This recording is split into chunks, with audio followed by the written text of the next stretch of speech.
Evening. I'd like to call this meeting of the City Council workshop on July 24th to order, please. Roll call. Mr. Viera? Here. Dr. Vogt? Here. Mrs. Wittes? Here. Dr. Selly? Here. And I hereby certify this meeting has been published in the newspapers in accordance with the Open Public Meetings Act and posted as required by law. The first item on the agenda is the discussion of the vacation right-of-way along 3rd Avenue. Mr. Rowan? Yes. Council Vice President, we, in your packet, you can see this is actually a request for a vacation that began probably in 2017. In 2017, it appears to me, and I was just speaking to Nick about it, that this was a part of the roadway that right-of-way that probably was left over at a time when they probably realigned 3rd Avenue and they created a space that was on the other side of the sidewalk. It's certainly not needed for public use, and it will facilitate, I guess, sidewalk improvements. Yes, there is a developer adjacent to the property. He will be incorporating sidewalk as well as other seating and other public amenities into the sidewalk at that location. Correct, and you'll see also that the reason that it took so long to get this to council is because there was a Long Branch Sewage Authority pipe that they had to account for the easement along it, so it took some time for them to get through the process there. But you'll see that once this is done, there'll be an easement back to the Long Branch Sewage Authority for that pipe. Any questions? No. So it'll work out on our behalf, right? Yes. Let's press the cut and they'll take care of it now. Correct. Yeah, otherwise, it's our property, we'd have to maintain it, and it's not something we're going to do. It's a way of just kind of getting a piece of property that we don't need off our hands. Okay. Okay. Okay. The next item is the Seaview Towers. Seaview Towers, as you know, we've had a couple of presentations here about a new developer who would like to come in and take over that project. There were a number of significant discussions within the council about how that process would proceed, what the public benefits were going to be. There was a request by the developer to rezone, to change some of the bulk criteria.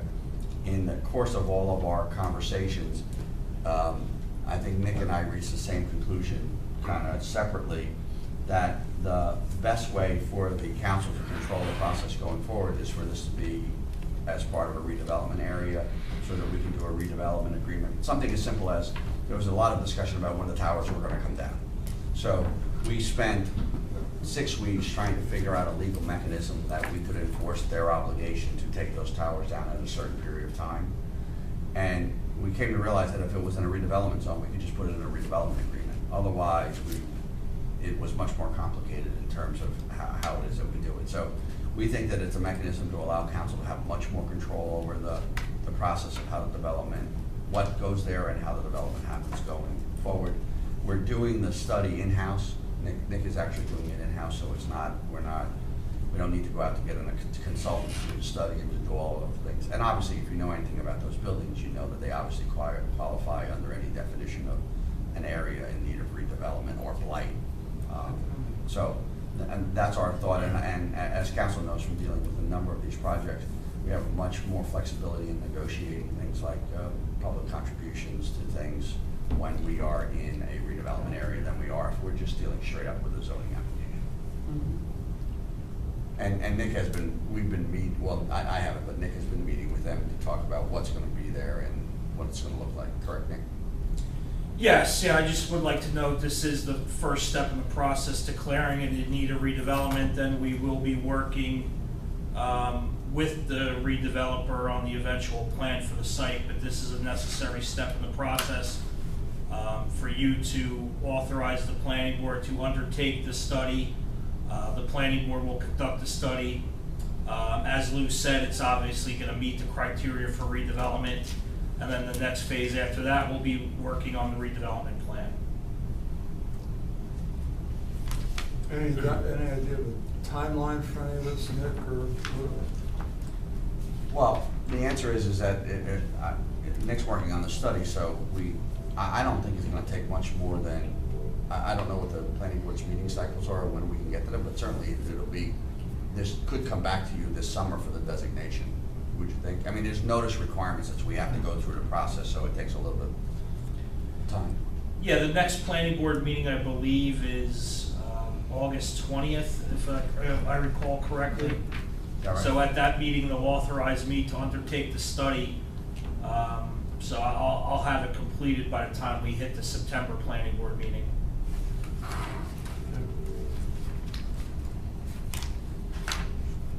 Anything else? Huh? Nothing else on that? Good. Any questions? Nice and easy. Okay, we're gonna have the review of the regular meeting agenda. Any questions? I have questions. Okay. Can you explain the study for 17019 non-condemnation redevelopment area? What is that? What's the number, Rose? 170-19.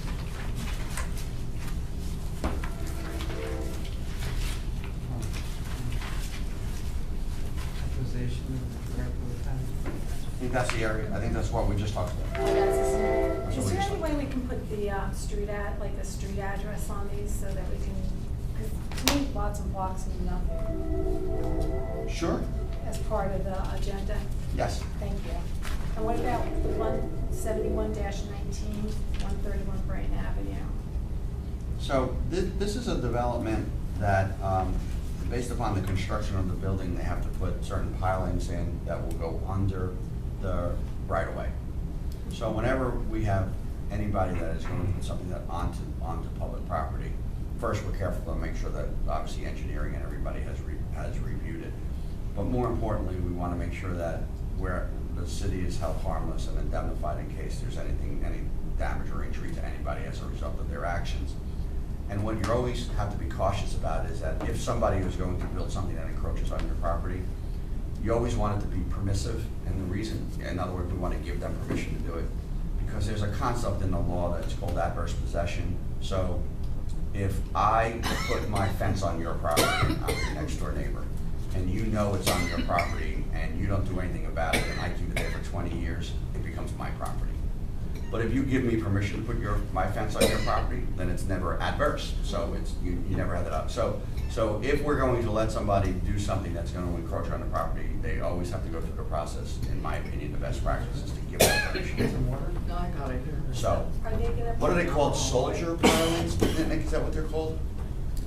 Yeah, just, to put it in simpler terms, it's something to shore the building that will actually be located under the sidewalk. Correct.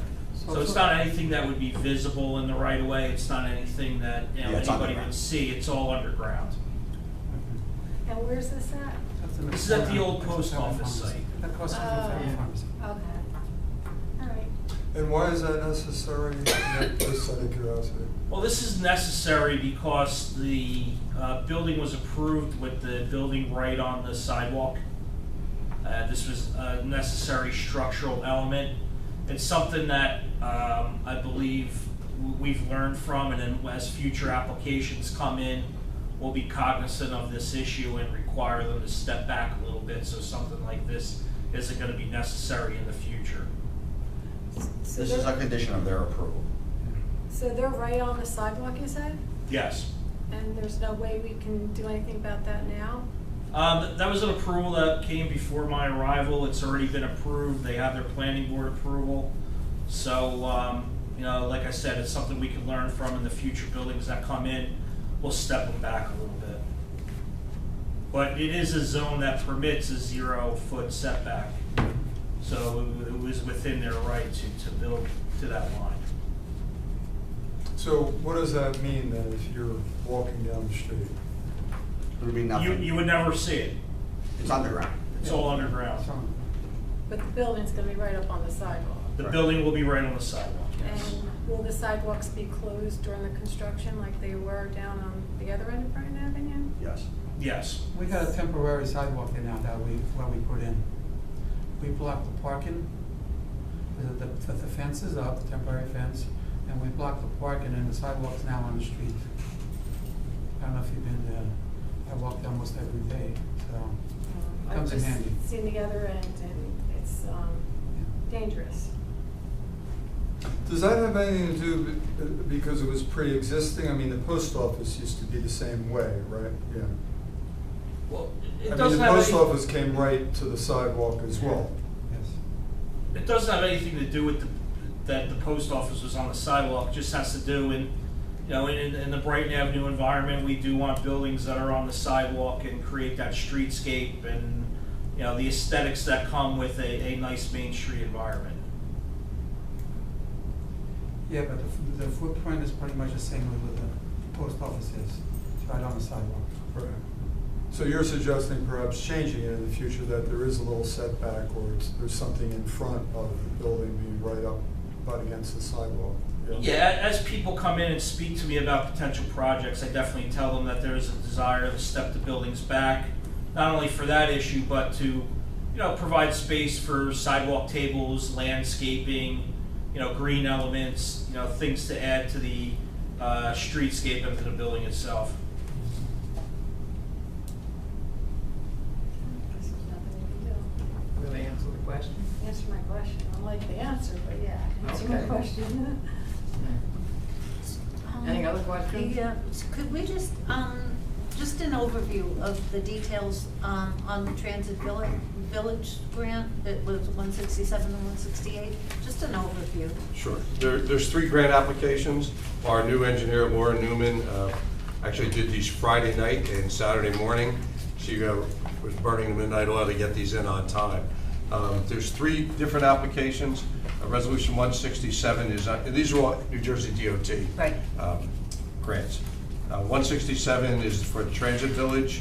It's for 3rd Avenue from Loudon, which is just south of the hospital, to Morris Avenue, for new sidewalks, curbs, curb ramps, paving, crosswalks, lighting, and landscaping, and also the roadway, mill and pave. And the request on that is $730,000. And there is no match on these. These are straight out grant applications. Kurt, am I right? There's no required match on these. That's correct. Okay. The other, and Laura identified these herself, brought back the choices, and some, one of them, the municipal aid, it was from a list that was provided by Stan Zuba's possible locations. Resolution 168 is Safe Streets to Transit. This is Loudon Avenue. Again, the 3rd Avenue improvement for Transit Villages starts at Loudon Avenue. Now that we're actually on Loudon Avenue from 3rd to Ocean Boulevard, and this calls for new sidewalks, curbs, ramps, stripings in the road, crosswalk, mill, and paving. And that's for $537,625. And then the 3rd element of these 3 is the municipal aid portion, and from the suggested list from DPW Director Stan Zuba, Laura thought that Woodgate Avenue from Park Avenue to Overlook Avenue Bridge would be a suitable location. And that's for a mill and pave, and that's in the amount of $725,995.